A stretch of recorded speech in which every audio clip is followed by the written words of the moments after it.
나는 왜 사람이 힘든가? 남상훈 교수님의 책입니다. 나는 왜 사람이 힘든가? 사람은 집단적으로 나뉠 때에 더욱 적대적인 관계가 된다. 사장에서 집단, 그쵸. 좌파 우파 집단, 그렇겠네요. 영화 타이탄즈의 분 코치는 어떻게 흑백 갈등을 해결했을까? 미국의 한 고등학교 미식 축구팀은 흑백 갈등으로 위기를 겪고 있었다. 이 팀의 코치로 새로 부임한 분은 과연 이 문제를 어떻게 해결했을까? 그는 갈등을 새로운 기회로 삼았다. 서로를 더 깊이 알아가는 과정이라고 여겼고, 다양성은 시너지를 창출하는 에너지로 활용했다.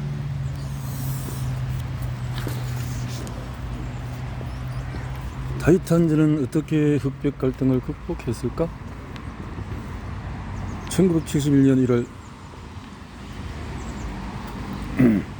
미국 남부 버지니아 주에서 흑인 소년이 동네 가게에서 주인이 쏜 총에 맞아 사망한 사건이 일어났다. 가게 주인은 백인이었다. 경로한 흑인들은 가게에 돈을 던지고 함성을 치르며 항의했다.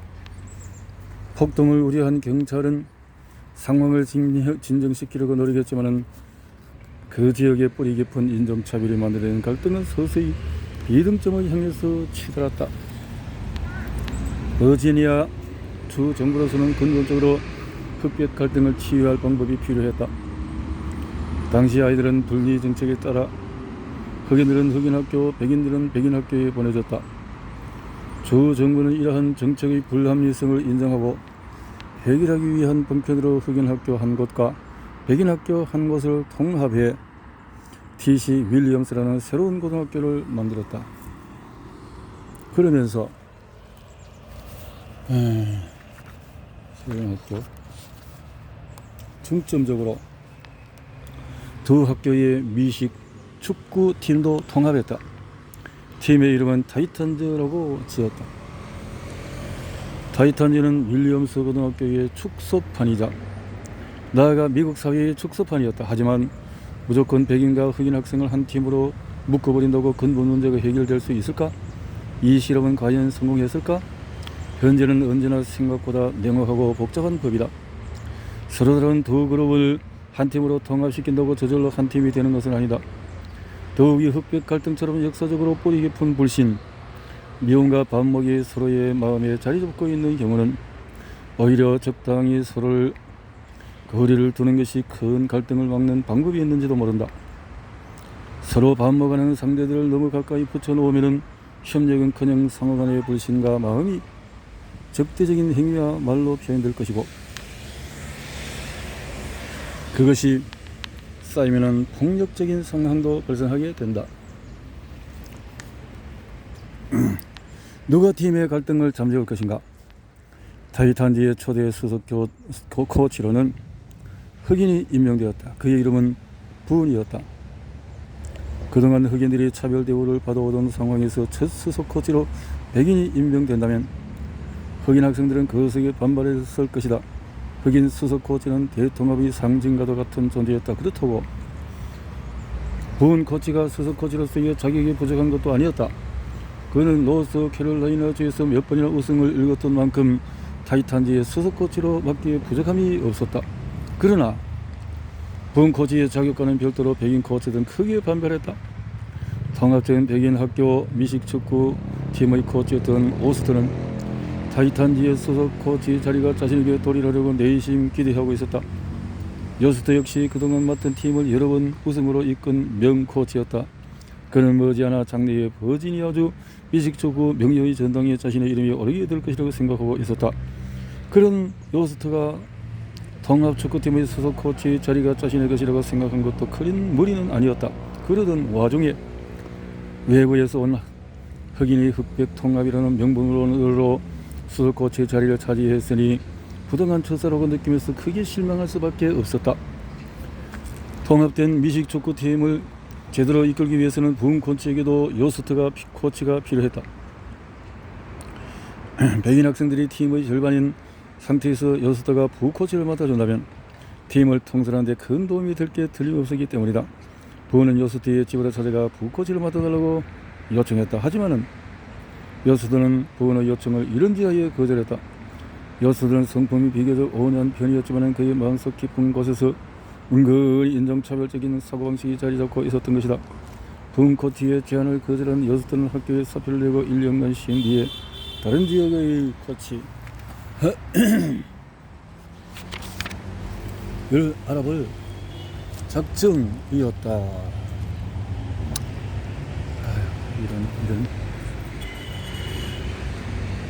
흑인이 수석 코치에 임명되자 백인 선수들과 그들의 학부모들도 반발했다. 그들은 새로 부임한 흑인 코치를 만나보기도 전에 이미 불신부터 하고 있었다. 흑인 코치는 아무래도 흑인 선수들을 편애하게 될 것이고 백인 학생들이 제 아무리 능력이 있어도 선발적인 흑인 학생들이 들어가는 역차별을 당하지 않을까 불안해했다. 백인 선수들은 여수도 코치가 떠나지 않고 팀에 남아서 자신들을 돌봐주기를 기대하고 있었다. 반면에 흑인 학생들과 그들의 학부모는 이제야말로 자신들의 세상이 왔다며 다들 떠들었다. 자신들의 기도에 대한 응답이 부은 코치라면서 구세주 같은 무드로 부은을 지켜 세웠다. 한껏 들던 이들에게 부은 코치가 자신은 구세주도 기도의 응답이 아닌 일개 코치에 지나지 않는다고 해도 학생들과 학부모들은 부은을 우리의 코치라고 부르며 기도를 걸었다. 자신을 만나기도 전에 경계하면서 자기 방어적인 행동을 보이는 백인 학생들이 이나 자신에게 지나친 기대를 거는 흑인 학생들이나 부은에게는 모두 부담이었다. 한편 불안해하는 백인 학생들을 책임질 의무가 있다는 생각이 든 요스터 코치는 마음을 바꿔서 부은 코치의 제안을 받아들였다. 그 대신에 조건 하나도 붙였다. 자기 밑에서 코치 생활을 같이 해온 다른 백인 코치도 함께 받아달라는 것이었다. 그는 인종차별 의식이 남달리 강한 사람이었다. 부은은 요수 때의 그러한 요구가 썩 마음에 들지는 않았지만 한 걸음 양보해서 제안을 받아들였고 그 백인 코치에게는 특별팀을 맡기기로 했다. 부은 코치의 임무 부은 코치에게는 팀 내부 상황뿐만 아니라 외부 상황도 그다지 녹록지 않았다. 부은을 수석 코치로 임명한 인사위원회도 그의 편은 아니었다. 백인들이 다수로 구성된 위원회는 상황상 전략적으로 흑인 코치가 필요했을 뿐이다. 그러니 팀에 문제가 생기면 언제든지 그것을 빌미로 부은을 해고하겠다고 벼르고 있었다. 그 정도 상황이면 가히 사면 초발할 만하다. 인사위원회는 부은을 해고할 명분을 찾는 데 혈안이 되어 있었다. 팀 내부에서는 자신에게 지나친 기대를 가진 흑인 선수들과 자신을 의심과 불신의 눈초리로 바라보는 백인 선수들 사이에 팬 깊은 감정의 골 탓에 갈등은 쉽사리 해결될 것 같지 않았다. 더욱이 부은 코치에게 주어진 시간도 그다지 많지 않았다. 선수들의 마음을 하나로 묶을 수 있는 기회는 시즌이 시작하기 직전 게티스버그 대학교에서 벌어지는 2주간의 전지훈련이 전부였다. 이 훈련이 기간 동안에 한 팀을 이루지 못한 채 시즌에 출전한다면 패배는 불보듯이 뻔한 일이었다. 이러한 상황에서 이렇게 타이탄즈를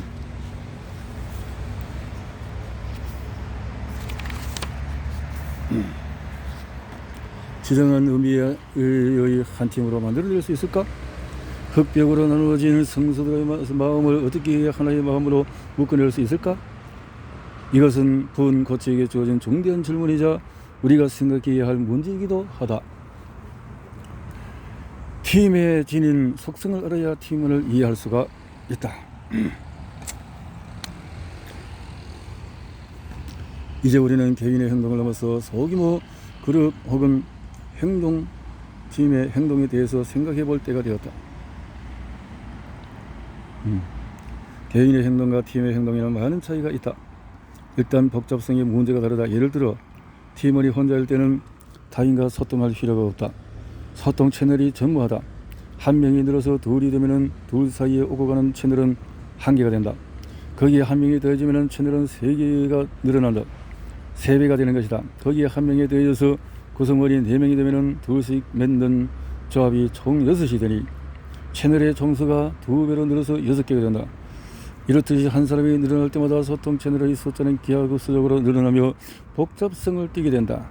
이것이 바로 팀의 특성이다. 팀의 특성이다. 자, 팀이란 무엇일까? 팀의 본래 의미는 둘 이상 소수의 사람들이 모여서 상호 긴밀한 협력을 통해서 공동의 목표를 이뤄가며 체제를 의미한다. 이뤄가는 체제를 의미한다. 각 팀원에게는 저마다 고유하고 서로 다른 역할과 기능이 주어져 있다. 그러면서도 상호 간에 긴밀하게 협력을 하면서 일을 해야 하니 서로 의존도가 높아짐에 따라 한 사람의 행동이 팀 전체에 직접적인 영향을 미치게 되는 상호 의존성이 생긴다.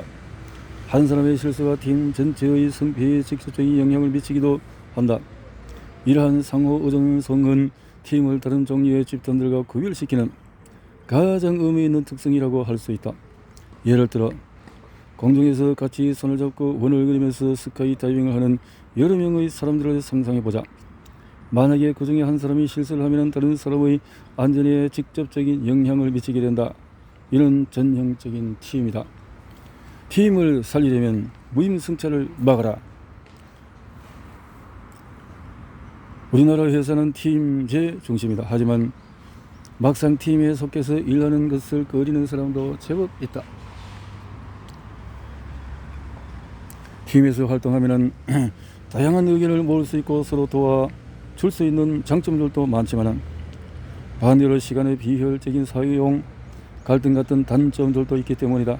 특히 팀을 꺼리는 가장 주된 이유는 무임승차 혹은 프리 라이딩 현상 때문이다. 이는 조직이 달성하고자 하는 공동의 목표나 조직이 향유하는 공동체에 관해 개인이 자신의 노력이나 비용을 지불하지 않고 그 결과인 편익만을 향유하고자 하는 현상을 일컫는다. 우리나라 조직에도 무임승차 현상은 널리 퍼져 있다. 그런데 집단주의 문화와의 영향으로 겉으로 잘 드러나지 않아서 리더들이 이 문제의 심각성을 잘 모르는 경우가 많다. 이를 방치할 경우에 갈등은 조직 내에 잠복해 있다가 예기치 못한 상황에서 파괴적인 형태로 표출될 수가 있다. 무임승차 현상은 조직 전체의 생산성 저하뿐만 아니라 팀원들 사이의 신뢰에 큰 타격을 줄 수 있다. 또 리더십에 치명적인 영향을 끼친다. 그렇다면 어떻게 팀을 관리해야 사전에 무임승차를 막을 수 있을까? 첫째, 팀 디자인이 관리다. 팀을 만들 때 우선 인원수가 너무 많지 않은가 살펴봐야 한다. 연구 결과에 따르면 팀의 규모가 커질수록 무임승차가 늘어난다. 그리고 사람이 많아질수록 팀 안에서 자신이 얼마나 공헌하는지 인식하기 어려워지기 때문에 모티베이션이 줄어든다. 팀원 사이의 상호 의존도가 높을수록 비슷한 효과가 나타난다. 따라서 팀을 디자인할 때는 규모 및 직무의 상호 의존도 이 두 가지 요소를 고려해야 한다. 둘째, 평가 관리다. 평가는 팀을 평가하는 것과 팀 내 개인을 평가하는 것 두 가지를 꼽을 수 있다. 팀에 대한 평가를 중시할 경우에 무임승차는 늘어나기 마련이다. 그러므로 팀 단위 평가보다는 팀원 개인에 대한 평가가 중시되어야 한다. 각 팀원이 팀의 성과에 얼마나 공헌을 했는가에 대한 평가 제도가 있으면 무임승차 행위는 상대적으로 줄어든다. 각 팀원에 대한 평가는 팀장이 하거나 다른 팀원들이 동료로서 상호 평가하거나 자신이 스스로의 공헌들을 평가하는 방법 등이 있다. 이 중에 어떤 방법을 택하는가는 보다는 중요한 것은 개인에 대한 평가 자체가 있느냐 없느냐이다. 셋째, 공정성에 관한 문제다. 공정성은 누가 얼마나 보상받느냐 하는 분배의 공정성과 그 과정이 얼마나 공정하게 이루어지느냐 하는 과정 공정성 두 가지로 나눌 수 있다. 팀에 덜 공헌한 직원이 더 많은 보상을 받으면 다른 팀원들은 보상의 과정이 공정하지 못하다는 불만을 품게 되고 이보다 무임승차를 할 가능성이 높아진다. 최근에는 우리나라 기업에도 연봉제가 도입되어서 개개인의 능력별로 보상이 제대로 이루어지는 풍토가 정착되었다. 하지만 아직도 개인의 능력과는 별개의 변수들, 즉 연공이나 연절 등이 암암리에 영향을 미치고 있다. 그러므로 리더는 자신의 팀원들 사이에 공정성이 문제가 있지는 않은지 잘 살펴야 한다. 넷째, 팀원들 사이에 원하는 커뮤니케이션이 중요하다. 물론 내용도 중요하지만 횟수를 늘리는 것이 중요하다. 업무에 대한 이야기 외에 개인적인 이야기들도 나누면서 자연스럽게 공감대를 형성한다면 이해도 깊어지면서 유대감이 증진된다. 유대감이 높아질수록 무임승차 현상은 줄어든다.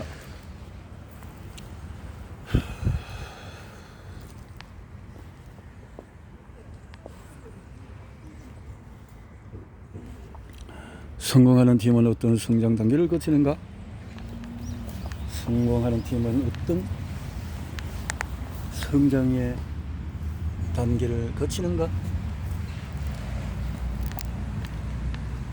팀의 특성 중에 하나는 살아있는 유기체를 닮았다는 점이다. 팀은 시간의 흐름에 따라서 여러 단계로 변화를 거듭한다. 이러한 성장 과정을 설명하는 이론은 여러 가지가 있는데 이 책에서는 그 이론 중에서 조직심리학자 브루스 터커만이 주장한 모델을 소개하려고 한다. 그는 성공을 거두는 팀은 크게 4가지 단계를 거쳐서 완성이 된다고 주장한다. 그 순서는 형성기, 격동기, 기본기 그리고 성과기이다. 이와 관련해서 흥미로운 것은 팀의 성장 단계가 일련 애벌레가 나비가 되는 성장 단계와 흡사하다는 점이다. 1단계 형성기. 나비가 되는 첫 단계는 알이다. 알의 특징은 두툼하고 딱딱한 껍질이 있다는 점이다. 알 내부에 있는 아직 연약한 생명체를 외부의 거친 환경으로부터 보호하는 역할을 감당한다. 알 속에 있는 동안은 여러가지 외부 위협으로부터 보호받는 편안한 상태라고 할 수 있다. 사람으로 친다면 태아가 엄마의 자궁 속에 있는 단계로 볼 수 있다. 모든 영양소는 태초를 통해서 공급되고 자궁의 보호를 받고 있으니 태아는 그 안에서 편안함을 느낄 것이다. 서로 다른 사람끼리 팀을 이루어서 처음 만나게 되면 알 속에 있는 것과 비슷하다. 서로가 서로에게 껍질이 되어서 보호해주는 단계다. 결혼을 예를 들어서 설명해보자. 결혼의 첫 단계를 미룰이라고 한다. 꿀처럼 달고 달처럼 낭만적인 기간이다. 왜 그럴까? 사랑이라는 감정이 모든 부정적인 요인들을 차단시켜서 갈등이 생길 여지가 없다.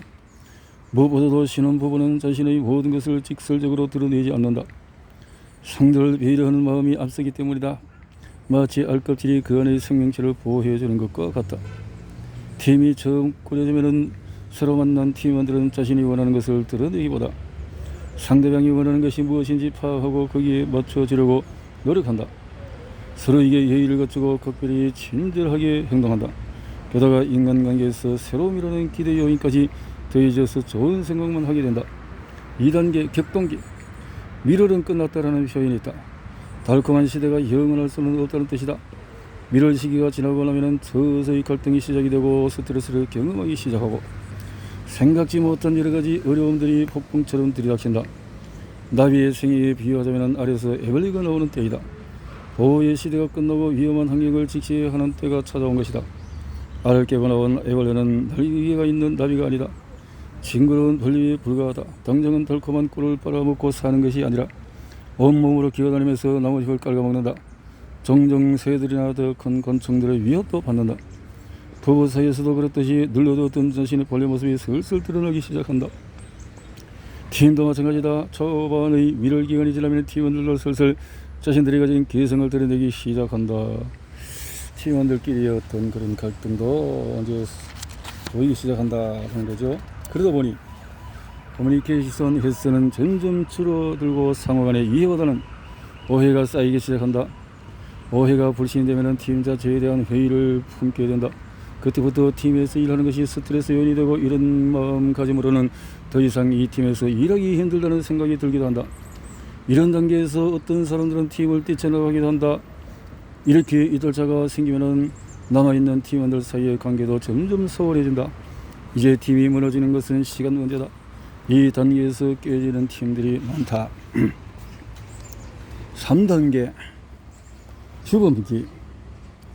폭풍처럼 몰아치던 갈등의 시기를 극복해내는 팀도 있다. 다시 부부 예를 들자면 부부싸움이 잦아지면 상대방의 마음에 깊은 상처를 주는 이야기를 자주 하게 된다. 그러다가 어느 정도 선을 넘어서게 되면 부부관계를 영영 회복할 수 없는 것처럼 예감이 된다. 이때부터는 서로가 넘어서는 안 될 것들, 즉 규칙을 정하기로 한다. 이렇게 갈등을 지혜롭게 극복하기 위해서 함께 지켜야 할 룰은 규범이라고 부른다. 두 사람 사이에 차이가 있기 때문에 갈등은 불가피하지만 갈등으로 서로를 적대시 하지 않으려면 서로 합의하에 일정한 통제가 필요한 것이다. 이 단계를 넘어서기 위해서는 당사자들이 규칙을 잘 지키려고 노력해서 해야 한다. 이 시기는 나비의 성장 단계로 보이는 애벌레가 고치를 만들어 그 안에 들어가는 것에 비유할 수 있다. 고치는 틀이고 일정의 규범이다. 애벌레는 정전처럼 마음대로 돌아다니는 것이 아니라 주어진 틀 안에서 내면의 변화를 깨어나는 시기를 맞게 된다. 사실 갈등이 나쁜 것만 아니다. 부부간의 관계나 팀원들 사이에서 갈등을 통해서 깨닫게 되는 것들도 있다. 격동기의 역설적인 장점이라고 할 수 있다. 4단계 성과기. 갈등을 좋아하는 사람은 없을 것이다. 관건은 갈등이 팀의 파괴적인 역할이 아닌 생산적인 역할을 해야 한다는 점이다. 이 과정이 규범기, 즉 고치의 과정이다. 고치를 치고 안에 들어가서 자신을 되돌아보는 생각을 갖다 보면 차이점도 깨닫고 그것을 갈등의 원인이 아니라 상호 존중을 이유로 삼을 수도 있다.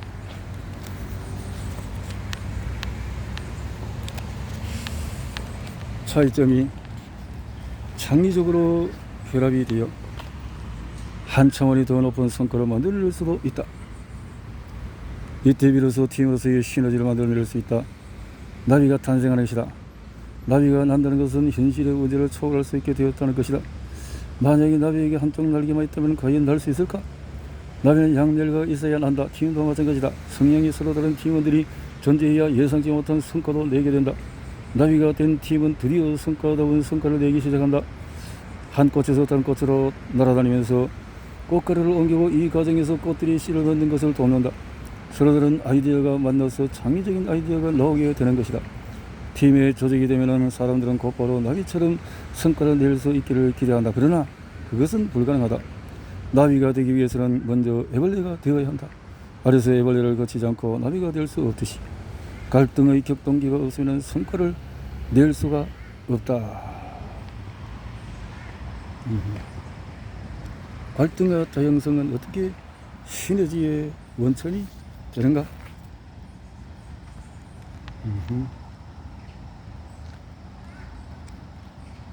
갈등. 자, 이렇게 타이탄저 팀에게 미룰 시간은 해당 시조차 없었다. 워낙 반목이 심해서 처음부터 바로 두 번째 단계인 격동기로 돌입했다.